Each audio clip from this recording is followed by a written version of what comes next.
Bonjour à toutes et à tous, c'est Sophie, conseillère en bien-être et dans les compléments alimentaires. Dans cette vidéo, nous allons voir quelles sont les 5 choses à savoir pour bien choisir ses compléments alimentaires quand on est sportif.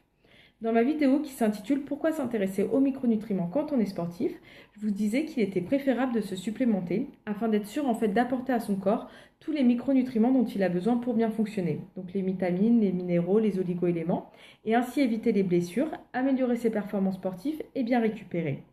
Mais alors, comment choisir ces compléments alimentaires?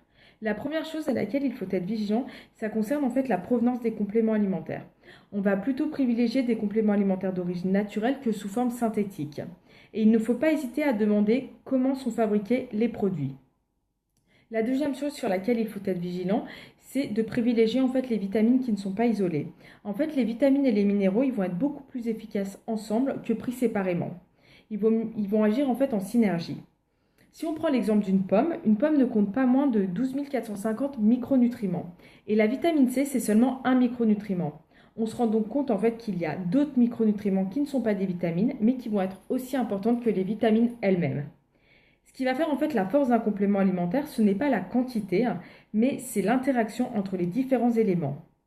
Il faut être prudent concernant les cures de vitamines isolées, parce on va vous préconiser de consommer des pilules vitaminiques sur une courte période, parce sur le long terme, ça peut être néfaste pour votre santé. La troisième chose à laquelle il faut être vigilant, c'est concernant les certifications. Par exemple, quand on est sportif, on va s'assurer que le produit est certifié Inform Choice, qui va nous assurer que ce sont des produits non dopants et que ces produits ne contiennent pas des substances interdites. Il y a également des certifications, comme par exemple la certification Fresenius, qui nous assure que ce sont des produits d'une qualité irréprochable, car toutes les étapes de fabrication des produits sont contrôlées et que tout ce que met en avant l'entreprise est conforme. C'est le produit final qui va être contrôlé. Attention au label bio, parce que le bio autorise un certain pourcentage d'utilisation de chimie qui va varier en fonction des pays.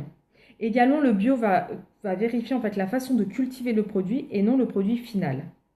La quatrième chose à laquelle il faut être vigilant, c'est qu'il faut plutôt privilégier des compléments alimentaires en poudre, car quand on va les prendre avec de l'eau, ça va passer directement la barrière intestinale et ça va directement être utilisable par l'organisme.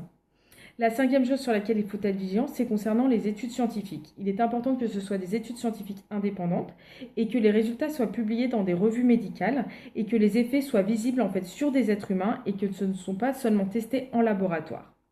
Voilà, c'est tout pour cette vidéo. J'espère qu'elle vous sera utile. Je vous invite à aller visionner ma vidéo qui s'intitule Pourquoi s'intéresser aux micronutriments quand on est sportif, à me laisser des commentaires, à mettre des j'aime si cette vidéo vous a plu et je vous dis à très bientôt.